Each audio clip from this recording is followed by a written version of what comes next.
equipo donde cada uno considera que el otro es imprescindible y que cada uno siente que no puede tener todo lo que se necesita para poder entender, comprender y atender hoy a un adolescente con sus padecimientos y a su familia. También, digamos, lo que yo voy escribiendo de mi clínica tiene que ver con los debates y las discusiones que tenemos en el seno del Consejo de Redacción de la revista Topía, en la que pensamos siempre con todos mis compañeros un psicoanálisis que dé cuenta de cómo la subjetividad se va construyendo en una sociedad y en una cultura. Y que, bueno, sabemos que hay muchos psicoanálisis, pero nos interesa priorizar este psicoanálisis, que piensa dentro de la sociedad y la cultura, que piensa el sujeto y cómo se va constituyendo. Y bueno, también quisiera, antes de leer mi trabajo,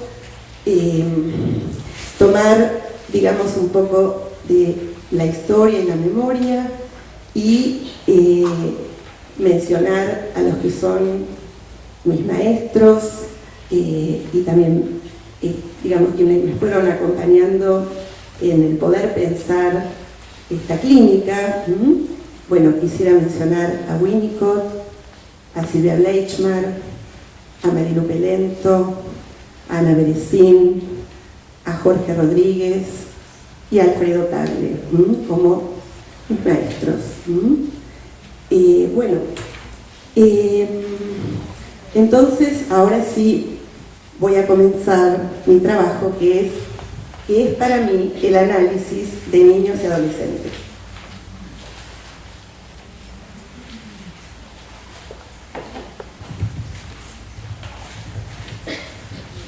¿Qué es el análisis?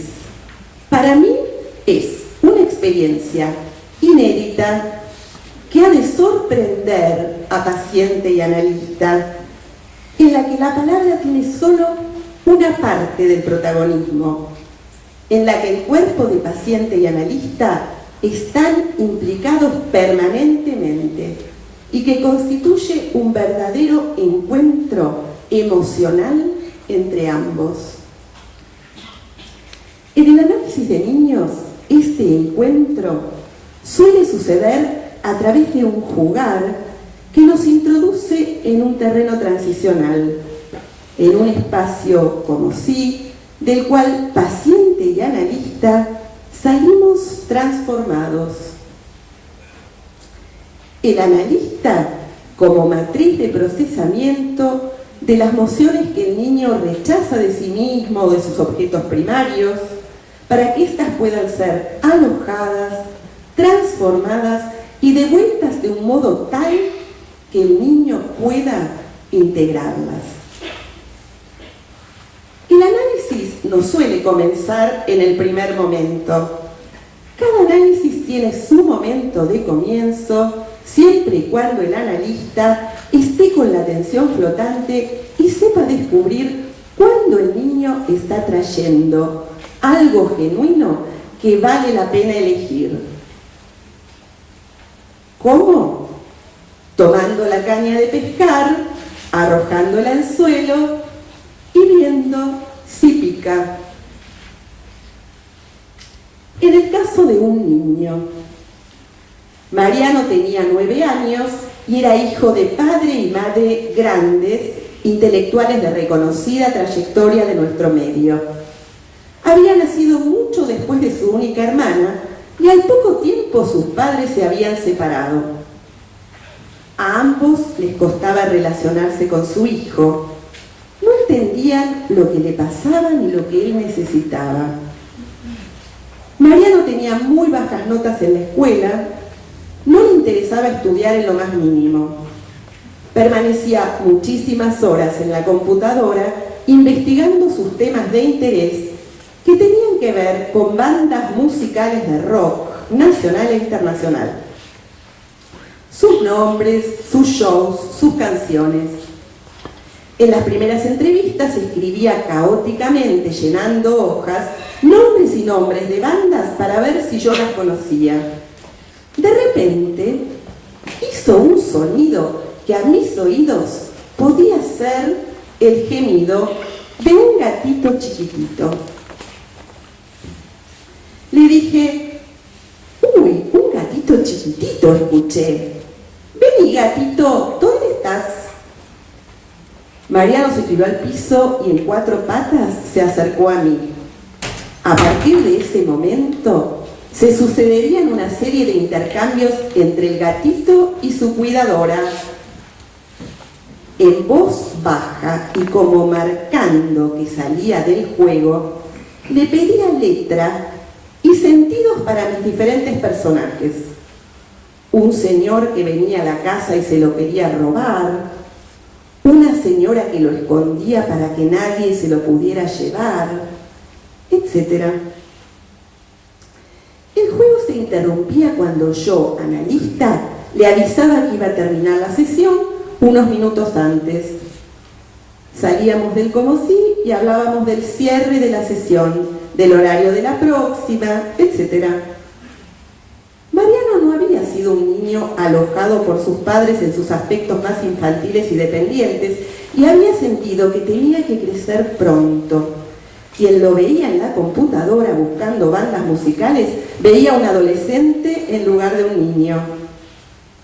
¿Cómo acceder a esos tiempos tempranos en los que no había podido ser un bebé con una mamá o un papá disponibles para lo que él necesitara?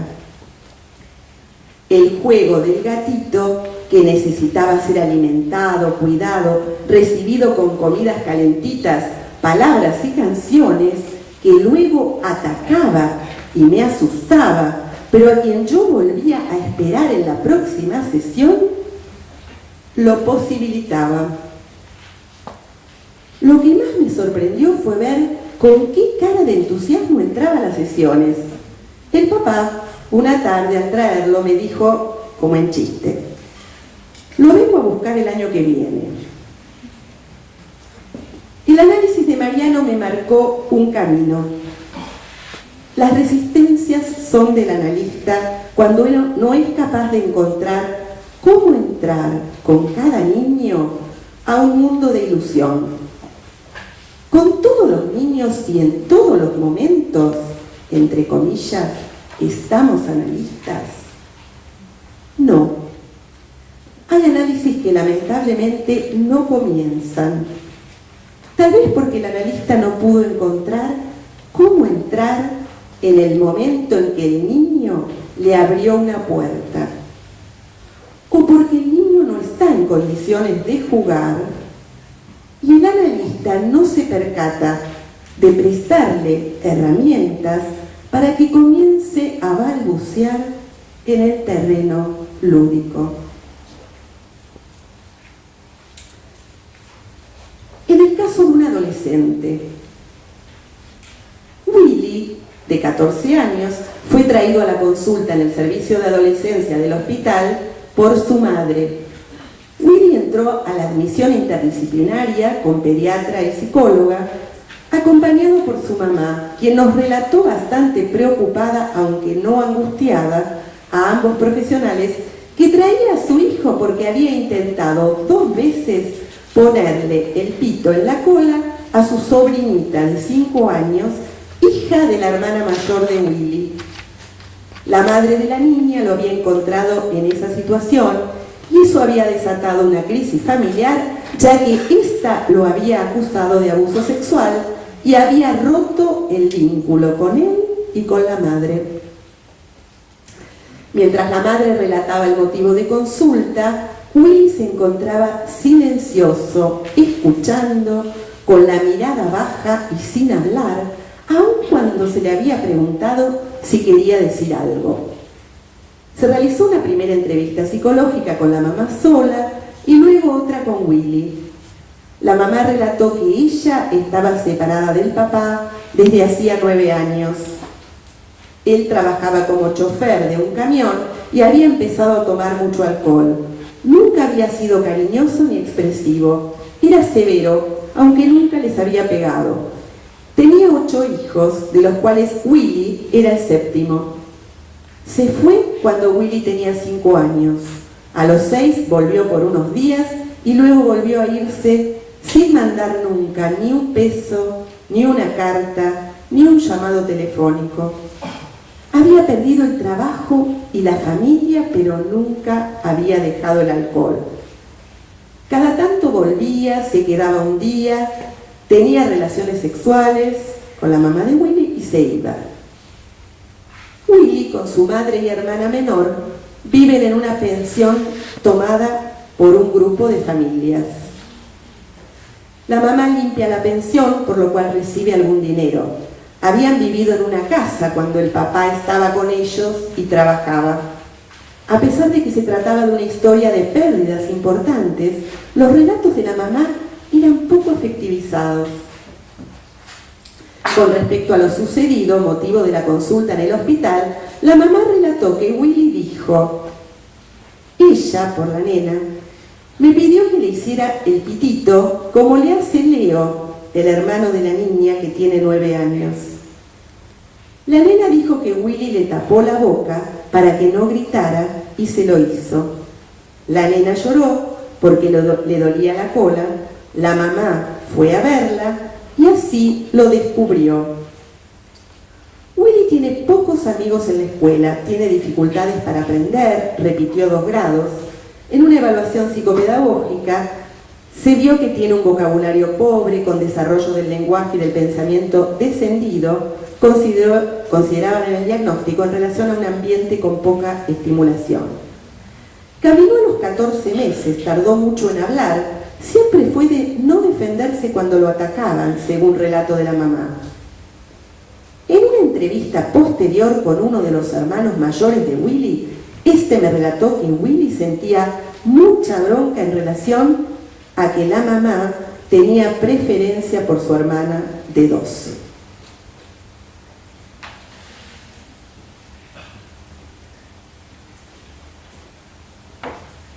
Primera entrevista con Willy. Al encontrarme sola con Willy le pregunto qué dice él acerca de por qué vino al hospital. No responde nada, permanece mudo, ni gesticula, ni se angustia, ni habla, ni hace gestos. Dado que él y yo sabíamos el motivo de consulta, ya que ambos habíamos escuchado lo que había dicho la mamá en la admisión, le digo que el hospital no es un tribunal, ni nosotros jueces, que él se encuentra en un servicio de adolescencia y que estamos para entender por qué él le hizo a otro algo que seguramente no le hubiera gustado que le hicieran y que nosotros entendemos que si un chico hace algo que pueda hacerle daño a otro es porque tal vez está sufriendo y no encuentra otro modo de expresarlo y necesita ayuda. También le hablé del secreto profesional. Siguió en silencio. Cuando Winnicott hablaba de deprivación, se refería a la pérdida de un ambiente que significó un buen marco que luego se desbarató. Daba la impresión de que la familia había tenido una etapa de convivencia en una casa en condiciones que luego se fueron desorganizando a partir de que el papá empezó a viajar y a alejarse de la casa. Propuse inaugurar un espacio individual con Willy. Algunas hipótesis para pensar lo que sucede. Antes de comenzar las primeras sesiones individuales, construyo algunas hipótesis. Si bien no aparecen en el relato que nos hace la mamá situaciones de abuso sexual en la historia de Willy, la intrusión en el cuerpo de la sobrina, el hecho de haberle tapado la boca para que no gritara a la niña, parecían indicadores de algo del orden de una intrusión vivida pasivamente, con efectos traumáticos, que se repetía ahora activamente para lograr algún tipo de procesamiento. Esa experiencia intrusiva podría haber tenido que ver, tal vez, con la exposición de sexualidad por parte de los padres cuando el papá venía por un día y tenía relaciones con la mamá. Ellos vivían en un ambiente muy pequeño, en una pensión.